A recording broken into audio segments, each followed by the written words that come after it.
تو یہ ایک ایسی خبر ہے جو ہم پہلے سے جانتے ہیں. جو چیز پہلے سے پتہ ہوتی ہے کیا وہ بتائی جاتی ہے؟ بولو بھائی. میں ان سے کہوں آپ کے سر پہ ٹوپی ہے، کہیں گے بھائی یہ بتانے کی ضرورت نہیں ہے، مجھے پہلے پتہ ہے، سب کو پتہ ہے میرے سر پہ کیا ہے. بولیں بھائی ٹوپی. آپ کی ناک پہ چشمہ ہے. اگر میں یہ بیان شروع کر دوں وہ خبریں جو پہلے سے آپ کو معلوم ہیں، تو آپ تھوڑی دیر میں سب بھاگ جائیں گے یہاں کہ بھئی یہاں نماز پڑھنا، بیان سننا چھوڑ دو. ان کے سر پہ بال ہیں، ان کے نہیں ہیں، یہ بیٹھے ہوئے. ان کے سر پہ ٹوپی ہے، یہ سفید ہے، ان کی ناک پہ چشمہ ہے، ان کے داڑھی ہے. تو یہ خبروں کے کیا فائدہ؟ تو اللہ بھی ایک خبر دے رہے ہیں ہر نفس نے موت کا ذائقہ چکھنا ہے. تو اللہ ہی تو ہمیں پہلے سے معلوم ہے. اس نالج کی کیا ضرورت ہے؟ یہ ہمیں بتانے کی، بولے نا، کیا ضرورت؟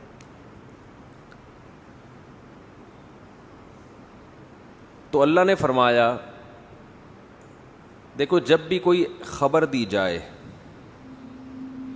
اور جس میں کوئی آرڈر چھپا ہوا ہو تو وہ خبر ہوتی ہے، لیکن اصل میں اس خبر سے خبر مقصد نہیں ہوتی، بلکہ ایک اس کے اندر آرڈر چھپا ہوا ہوتا ہے، اس کی طرف اشارہ کرنا مقصد ہوتا ہے. خبر برائے خبر یہ حکیمانہ کلام نہیں ہے. میں کہوں ان کے سر پہ ٹوپی ہے، ان کی ناک پہ چشمہ ہے، تو کیا کریں بھائی؟ ہے تو کیا کریں؟ لیکن میں خبر دیتا ہوں مجھے پیاس لگ رہی ہے، ایک خبر ہے. پشتو میں کہتے ہیں نا خبر اوری کا نا، سنا یہ لفظ؟ خبر سن رہا ہے کہ نہیں سن رہا؟ میں خبر دیتا ہوں مجھے پیاس لگ رہی ہے، فوراً 2-4 بندے اٹھیں گے کولر کی طرف پانی لینے کے لیے. ایسا ہوگا کہ نہیں ہوگا؟ اگر نہیں اٹھیں گے تو اس کا مطلب بہت ڈھیٹ ہیں. کیا ہیں؟ بہت ڈھیٹ لوگ ہیں. ایک بندے کو پیاس لگ رہی ہے، پانی کا انتظام نہیں کرتے. گھر میں ابا جب آ کے بیٹھتے ہیں اور کہتے ہیں مجھے پیاس لگ رہی ہے، تو یہ خبر برائے خبر نہیں ہے، اس کے پیچھے آرڈر چھپا ہوا ہے، پانی پلاؤ. اب یہ خبر فضول خبر نہیں ہے. میں اکثر بیان میں کہتا ہوں آج کل جو شوہر حضرات گھر میں جب داخل ہوتے ہیں تو گھر سے باہر تو اخلاق بہت اچھے ہوتے ہیں، دوستوں کے ساتھ ہنسی مذاق گپ شپ. گھر میں جب داخل ہوتے ہیں تو ایسا لگتا ہے چنگیز خان نے بغداد پر حملہ کیا ہے. یہی ہے نا اسٹائل. گھر میں آتے ہی کیا کہتے ہیں؟ مجھے بھوک لگ رہی ہے. گھر والوں سے کیا کہتے ہیں؟ مجھے، یہ تو نیوز ہے نا، یہ سما پہ چلنی چاہیے یہ پٹی. کیا آپ کو کیا لگ رہی ہے؟ بھوک لگ رہی ہے، خبر ہے. تو لیکن یہ خبر برائے خبر نہیں ہوتی. اس کا مطلب ہوتا ہے کھانا فوراً چاہیے، یہ آرڈر ہے، کھانا لگا دو. اس خبر میں کیا چھپا ہوا ہے؟ بولو نا یار، کیا ہو گیا؟ آرڈر چھپا ہوا ہے، کھانا لگا دو، بھوک لگ رہی ہے. یہ خبر ہے، اس کے اندر ایک آرڈر خبر نہیں ہوتا. خبر کی ڈیفینیشن یہ ہے کہ جب وہ جملہ مکمل ہو تو اس کو سچا یا جھوٹا کہا جا سکے.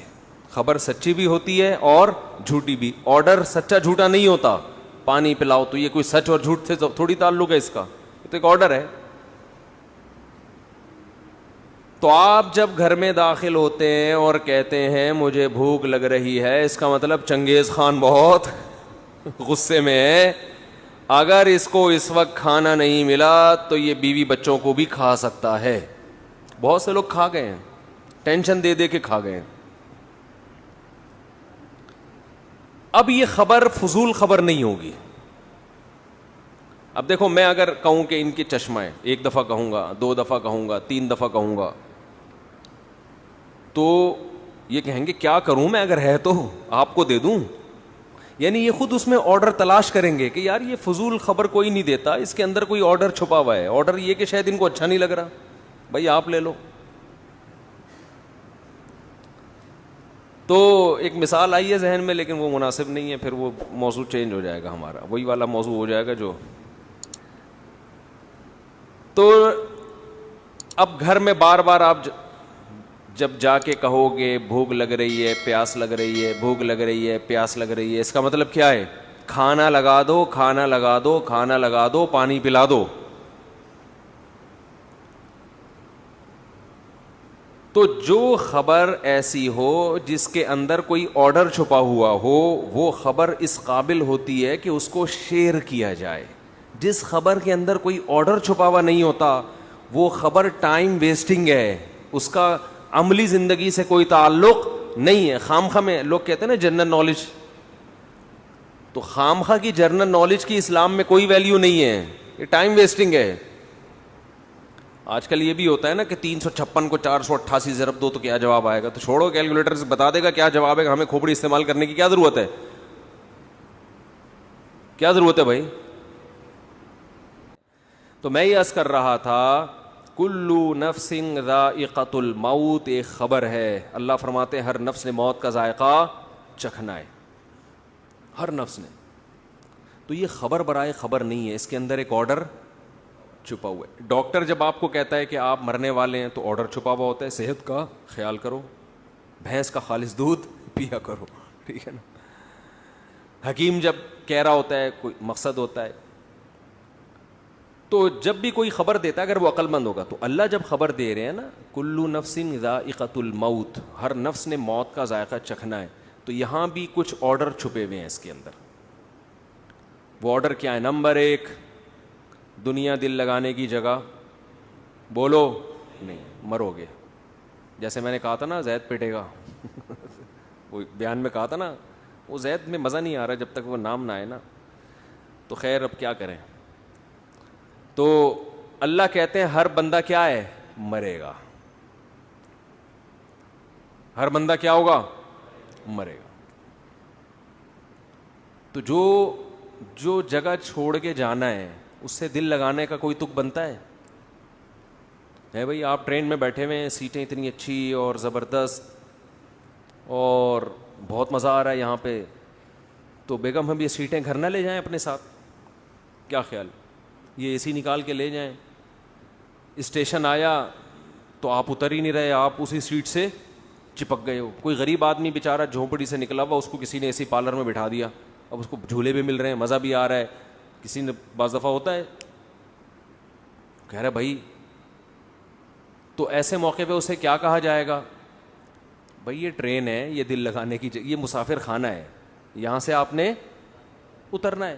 تو ایک آرڈر تو یہ چھپا ہوا ہے کہ دنیا دل لگانے کی جگہ, بولو نہیں. لیکن یہ بات سمجھ میں نہیں آتی, جیسے کرونا جب تک خود نہ ہونا اس وقت تک سمجھ میں, خود کو نہ ہو جائے اس وقت تک نہ SOPs پر انسان عمل کرتا ہے, نہ اس کی سمجھ میں آتا ہے. وہ یہودیوں کی سازش ہی سمجھتا رہتا ہے, سمجھتے سمجھتے بالآخر سانس اکھڑتا ہے, پھر چیختا ہے آخر میں نہیں بھائی سازش وازش یہ واقعی بیماری ہے.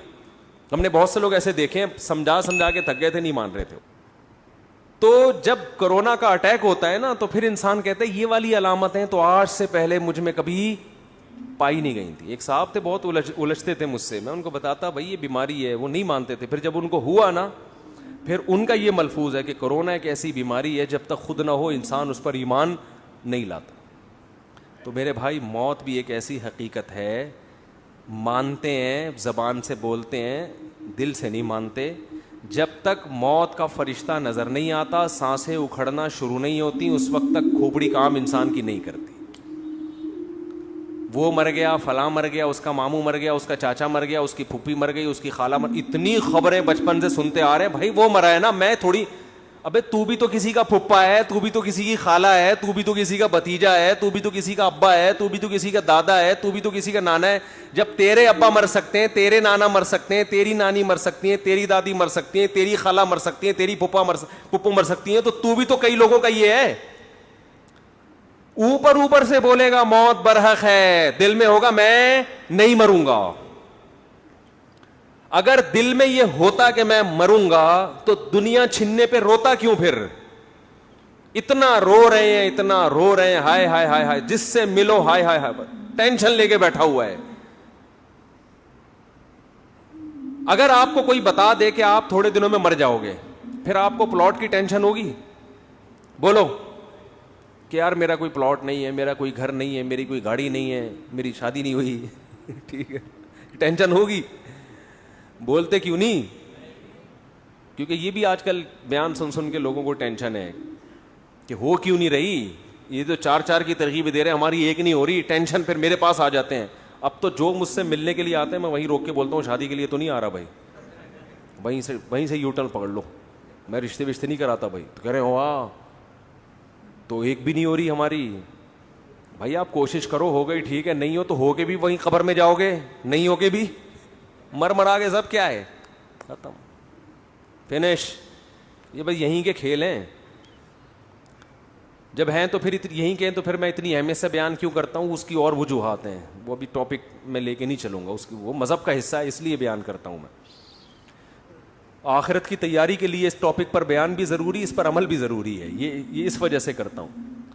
تو موت کی باتیں تو کبھی کبھار کر لیتے ہیں, ہاں جی موت تو برحق ہے, لیکن عمل سے ایسا لگتا ہے یہ مرنے کے لیے تیار, بولو نہیں, بالکل بھی نہیں ہے تیار. نہ مرد مرنے کے لیے تیار ہے اور نہ خواتین.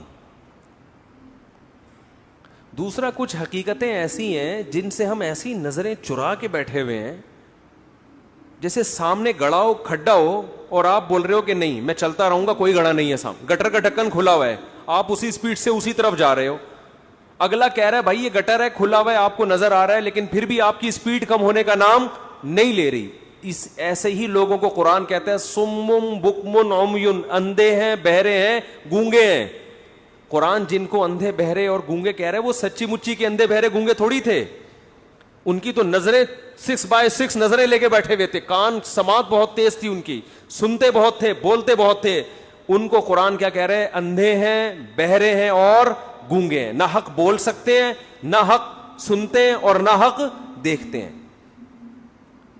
یہ انہی کے بارے میں کہا ہے جو موت کو مانتے ہیں لیکن عمل سے لگ رہا ہے کہ یہ تیار نہیں ہے اس کے لیے. ایسے ایسے واقعات سامنے آتے ہیں, انسان کانوں میں انگلیاں ڈال لیتے ہیں کہ بھائی یہ مت سناؤ ہمیں. یتیم کا مال کھانا, قرآن کہہ رہے آگ کے انگارے ہیں. باپ مر گیا نا, یتیم بچہ ہے, تو قرآن کیا کہہ رہے, کیا کھا رہے ہو؟ آگ کے انگارے. لوگ کھا رہے ہیں کہ نہیں کھا رہے؟ بولو نا. بہنوں کی وراثت, یتیموں کی وراثت نہیں دے رہے. دیکھو قرآن نے نا مالی معاملات میں بہت وعیدیں بیان کی ہیں. میں نے دیکھا ہے لوگ نماز روزے میں کسی حد تک آ جاتے ہیں, پیسوں میں, کیونکہ آخرت کو بھول گئے. نماز سے دنیا نہیں جاتی نا بھائی, نماز پڑھنے سے دنیا کا کوئی نقصان نہیں ہو رہا, تھوڑا ٹائم نکال کے مجاہدہ کرنا پڑتا ہے. پیسوں کے معاملات میں آپ کی دکان بند ہوتی ہے, نماز میں تو 10 منٹ کے لیے دکان بند کرنی پڑے گی نا, کوئی بڑا نقصان تو نہیں ہے. لیکن جب آپ پیسوں کے معاملے میں کلیئر ہو کے چلو گے تو لاکھوں کروڑوں روپے سے ہاتھ دھونے پڑتے ہیں آپ کو. یہاں کے لوگ دنیا کو مسافر خانہ سمجھنا چھوڑ دیتے ہیں. پیسوں میں جو آدمی ایک نمبر ہوگا, اس سے پتا چلے گا کہ یہ دنیا کو واقعی کیا سمجھتا ہے. بولو, بولو نا یار زور سے. یہ مسافر خانہ سمجھتے ہیں, عبادت سے نہیں پتا چلتا. ہم نے بڑے بڑے دنیا کی محبت کے مریض, بڑے بڑے کرپٹ لوگ دیکھے رمضان کے پورے روزے رکھتے ہوئے. ہم نے بڑے بڑے 2 نمبر 5 نمازیں پڑھتے ہوئے دیکھے, حج کرتے ہوئے دیکھے ہیں. انسان کی دینداری کا اور اس بات کا کہ یہ آخرت پر یقین رکھتا ہے, سب سے پہلے پتا چلتا ہے کہ مالی معاملات میں کیسا ہے. پیسہ دینا کسی کو بہت مشکل کام ہے, اپنا نقصان کر کے. میرے پاس صبح شام کیس آتے ہیں, وہ 1 کروڑ کھا گیا, وہ اس کے 2 کروڑ کھا گیا. جو کھایا ہوتا ہے میں اس سے بولتا ہوں دو, اس کو کہہ رہے کہاں سے دوں, گھر بیچ کے دو. بھائی میں کیا روڈ پہ آ جاؤں؟ میں نے کہا جن کے پاس ذاتی گھر نہیں ہے کیا روڈ پہ سو رہے ہیں وہ سارے؟ بولو نا کیا ہو گیا بھائی, کرائے پہ رہو نا. نہیں جی میں کیسے گھر بیچوں, میں نے فلاں کا 2 کروڑ دینا ہے, 3 کروڑ دینا ہے, میں گھر کیوں بیچوں؟ پورے حرام خوری کے مزے اڑائے گا ہے بھائی. گھر بھی اپنا رہے, گاڑی بھی نہ بکے, سب کچھ ہو, اور پھر اضافی کوئی تکا لگ گیا تو فلاں کا قرضہ ادا کر دوں گا میں کیونکہ میرے بزنس میں لاس ہوا ہے. سمجھتے نہیں ہو, میرا خیال ہے یہ ہو رہا ہے مارکیٹ میں, بزنس میں لاس ہوا, میں کہاں سے تو دے گا. آج کل میرے زبان پہ باپ کا لفظ چڑھا دیا اس بندے نے, تیرا باپ بھی دے گا. ٹھیک ہے نا, مکان بیچ دے قرضہ فلاں کا. میرے چھوٹے چھوٹے بچے ہیں, میرے تو بھائی چھوٹے چھوٹے بچے بھی ہوتے ہیں, بڑے بڑے بچے بھی ہوتے ہیں. یہ تو ہمیشہ سے ہو رہے, بچے کبھی چھوٹے ہوں گے, کبھی بڑے ہوں گے, کبھی منجلے ہوں گے, کبھی نہیں بھی ہوں گے, کبھی ہوں گے. یہ تو دنیا کا حصہ ہے. تو کیا آسمان سے نیا نازل ہوا ہے کیا تیرے چھوٹے چھوٹے بچے ہیں؟ بچے تو پہلے چھوٹے چھوٹے ہی ہوتے ہیں, بڑے بڑے تو اچانک پیدا نہیں ہو جاتے. فضول قسم کی باتیں. مکان بیچو, فلاں کا قرضہ دو. نہیں آ رہی بات میرا خیال ہے. بہن وراثت مانگ رہی ہے, بیچ اس مکان کو جس پہ تو قبضہ کر کے بیٹھا ہوا ہے 1000 گز کے بنگلے پر, بیچ کے اس کا حصہ دے. اب دے تو تڑاک پہ آ گیا ہوں میں. یہ تمیز سے سمجھانے والی باتیں ہیں ہی نہیں. داڑھی اتنی لمبی رکھی ہوئی ہے, عمریں ہو رہے ہیں, تمہارا حج ہو رہا ہے, تو نے بہن کی وراثت کہہ رہے ہیں. جب مکان بکے گا, مکان تو 25 سال کے بعد جا کے بکے گا, اس وقت تو بہن بڈھی ہو کے مر چکی ہوگی, اس کو کیا فائدہ ہوگا اس مکان سے؟ نہیں جی ابا کا مکان ہے, بیچ دیا تو ہم کہاں جائیں گے. کیا جن لوگوں نے کیا کرائے پہ, میں ابھی تک اللہ کا شکر ہے کرائے پہ رہتا ہوں, ابھی تک میرا ذاتی گھر. ہم جب 14 بچوں کے ساتھ کرائے پہ رہ سکتے ہیں تو 2 بچوں کے ساتھ وہ بھی اتنے سے اس میں تو دراز میں آ جائیں گے. اس کے لیے تو گھر کی بھی ضرورت نہیں ہے. ایک الماری خریدو, اس میں رکھو اس کو. گھر تو ہے ہی نہیں آج کل. گھر تو وہ ہوتا ہے جس میں افراد ہوں. نہیں آ رہی میرا خیال ہے بات. ایسے ہی ٹھیک ہے جیسے چل رہے ہیں بھائی. گھر تھوڑی ہے یہ جو ایک آدمی کو گھر ہے, اس کے لیے اتنا ٹینشن ہے یار. 2 بچوں کے لیے کیا ٹینشن ہے؟ 2 بچوں کے لیے کیا ٹینشن؟ ایک بیوی ہے, 2 بچے ہیں, اس کے لیے تو اب کرائے کی بھی ضرورت نہیں ہے بھائی. تو پیسہ دو, کیا کرو؟ یہ ہے نا میرا مکان بک جائے گا, کوئی مسئلہ نہیں ہے, آپ کا مکان بک جائے گا. یہ مکان اصل نہیں ہے آپ کا. مکان اصل میں وہ قبر ہے. جہاں بھی راحت اندھوری نے شعر کہا تھا نا, 2 گز صحیح لیکن میری ملکیت تو ہے. اے موت تو نے, کیا شعر ہے یار, اے موت تو نے مجھ کو زمیندار کر دیا. 2 گز صحیح لیکن میری ملکیت تو ہے. اے موت تو نے مجھ کو زمیندار. زمیندار جب بنتا ہے جب قبر میں جاتا ہے, یہاں سے کوئی نہیں نکالے گا. لیکن کراچی کے قبرستانوں میں وہ بھی نہیں ملتی, آپ وہاں سے نکالتے ہیں 1 سال کے بعد. گورکن کہتا ہے تھوڑا سائڈ پکڑ, ٹھیک ہے, دوسرا مردہ ڈالنا ہے آپ. آدمی کہتا ہے یار یہاں تو آرام سے سونے دو. کراچی میں قبرستان بھر چکے ہیں, ایک ایک قبر میں 10-10 مردے دفنائے جا رہے ہیں. تو وہ 2 گز کا پلاٹ بھی 10-10 مردے اس میں شریک ہوتے ہیں. ابھی ایک صاحب آئے کہ وہ ہماری والدہ کا انتقال ہوا تھا, اسی قبر میں والد کو ہم دفنا رہے ہیں, جگہ نہیں مل رہی. میں نے کہا اپنی ذمہ داری پہ دفناؤ بھائی. اب مجھے نہیں پتا آپ کے ابا اماں کے تعلقات کیسے تھے. ہاں ایسا نہ ہو کہ ہاں سوری ابا کا انتقال ہوا تو اسی میں اماں کو دفنا رہے ہیں. میں نے کہا ایسا نہ ہو قیامت کے دن ابا بولے یار یہاں تو مجھے تھوڑا سا انجوائے کرنے دیتے, لیکن اگر اچھے تعلقات ہیں پھر تو ٹھیک ہے. تو میں نے کہا دفنا سکتے ہیں, اتنا عرصہ اگر گزر گیا, لیکن باقی آپ کے ابا اماں کے تعلقات کیسے تھے یا ابا جانے, بولو آپ جانے. احتیاط اسی میں ہے کہ فاصلہ رکھا جائے. تو خیر پیسوں کے معاملے میں انسان کا پتہ چلتا ہے کہ یہ دل سے دنیا کی محبت اس کے دل میں ہے یا نہیں. پیسوں میں دل بڑا کرو, دینا سیکھو, لے لو یار لے لو, مسافر خانہ ہے مریں گے. اور اللہ کا نظام ایسا ہے جو دنیا کو مسافر خانہ سمجھ کے پیسہ لٹاتا ہے, دولت آتی بھی اسی کے پاس ہے. رزق جو ہے نا ایسے آتا ہے سینگ مار کے گھستا ہے, جیسے بیل نا, آوارہ بیل جیسے ٹکرے مار مار کے گھستا ہے نا لوگوں کے گھروں میں, ایسے رزق گھستا ہے. لیکن اللہ پہلے آزماتے ہیں کہ تو مجھ پہ اعتماد کرتا بھی ہے کہ نہیں کرتا. دینا سیکھو, کسی کا حق اپنی جیب میں مت رکھو. اور دیکھو مالی معاملات میں اللہ نے ایک اور حکم دیا ہے بہت اہم. اچھا لوگ یہ بھی دیکھ رہے ہوتے ہیں فلاں کو ضرور, میں اپنا 2 کروڑ کا مکان بیچوں گا تو فلاں کو ضرورت کیا ہے, وہ تو اتنا کھاتا پیتا آدمی ہے. او بھائی جان, جب کسی کا پیسہ آپ کے ذمے ہوتا ہے تو آپ نے دینا ہے اس کو, وہ چاہے زرداری کیوں نہ ہو, ٹھیک ہے نا. اس کو ضرورت ہے یہ نہیں ہے شریعت میں. آپ نے دینا ہے, وراثت دینی ہے. ایک بھائی کروڑ پتی, ابھی ایک ویڈیو وائرل ہوئی تھی, پتہ نہیں صحیح ہے غلط ہے, کہ وہ بہن وراثت مانگ رہی تھی, اس کو بھائیوں نے کوٹا. مجھے نہیں پتا وہ صحیح ہے, فیک بھی ہوتی ہیں چیزیں, یا بعض دفعہ کیس کچھ اور ہوتا ہے, بنا کچھ اور دیا جاتا ہے, لیکن بعض دفعہ ایسا حقیقت میں ہوتا بھی ہے. بہت سے علاقوں میں بہن وراثت نہیں مانگ سکتی, اسے پتہ ہے میرے نمازی پرہیزگار بھائیوں کو غصہ بولو آ جائے گا.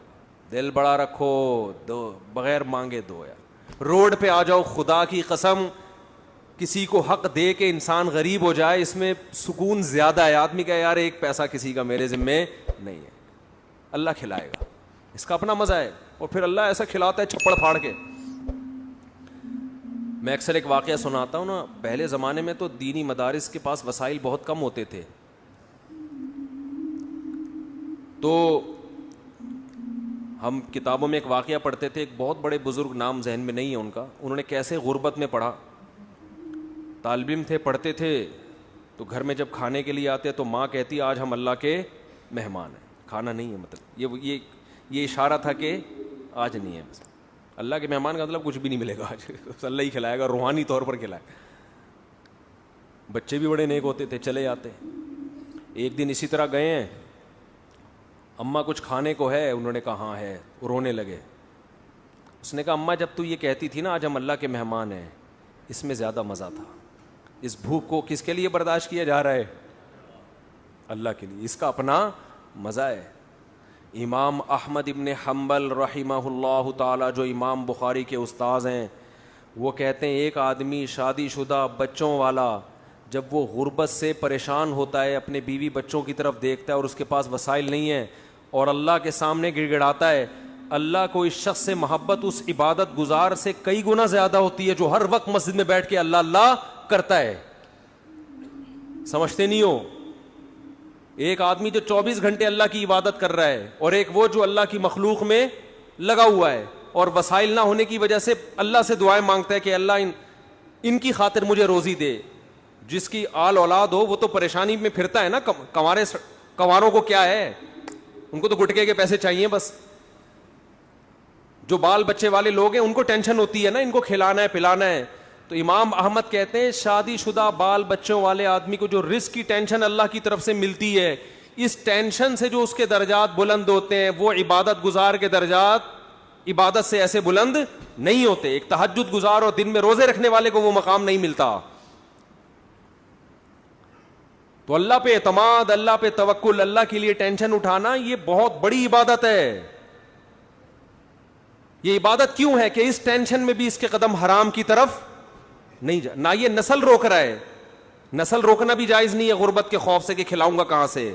اس میں اللہ پہ توکل واجب ہے کہ جس اللہ نے مجھے کھلایا ان کو بھی کھلائے گا. کسی کو کم دے گا, کسی کو زیادہ دے گا, کوئی بات نہیں, اللہ کا نظام ہے.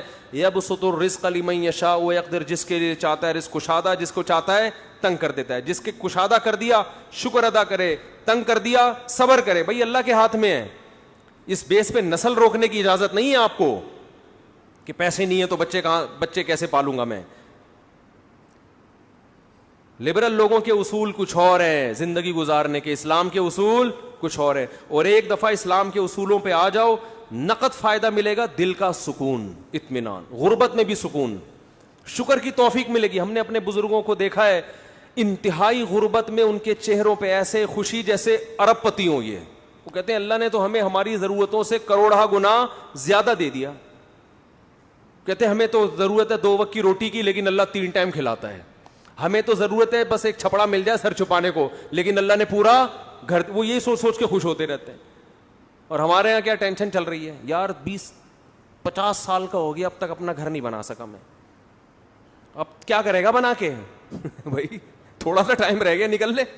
پتلی گلی آنے والی ہے, پتلی گلی آنے والی ہے جس سے فرشتے چوہے نکالیں گے. نکل. 50 سال کے بعد کیا بنانا ہے یار.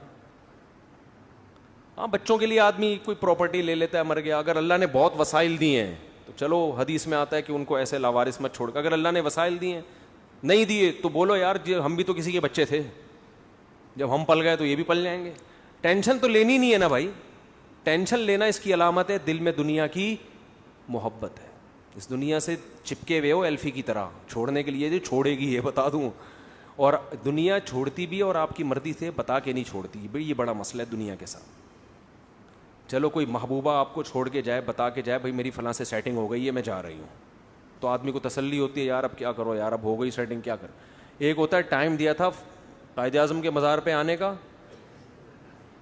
ہیں آپ امید میں پہنچے کہ یہاں ملاقات ہوگی, لیکن اطلاع آئی کہ کسی اور کو کہیں اور ٹائم دے چکی. یہ دھچکا برداشت کر دے گا انسان؟